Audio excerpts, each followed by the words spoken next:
இல்லையா இந்த காய் வச்சு என்னன்னே தெரியலம்மா, வேண்டாமா. ஓ அப்படியா? 5 நிமிஷத்தில் செஞ்சால் வேணும்னு திரும்ப திரும்ப கேட்டு வாங்கி சாப்பிடுவாங்க. தோல் மட்டும் இப்படி எடுத்துக்கோங்க. என்ன பண்ண போறா?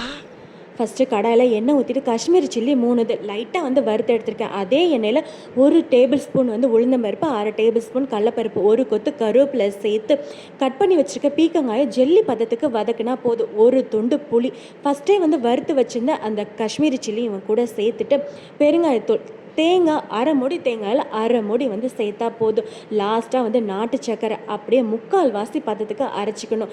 மெயினான தாளிப்பை இவன் தான். ஃபஸ்ட்டு கொஞ்சமாக எண்ணெய் சேர்த்து 3 வரமிளகா, உளுந்தம்பருப்பு, கடுகு, கொஞ்சமாக வந்து பெருங்காயத்தூள் சேர்த்து அவன் தலையில் சரசரன்னு கொட்டி சுட சுட சாதம் கூட நெய் சேர்த்து குழந்தைங்களுக்கு கொடுத்து பாருங்கள். இது என்னன்னே தெரியாமல் சாப்பிட்ருவாங்க.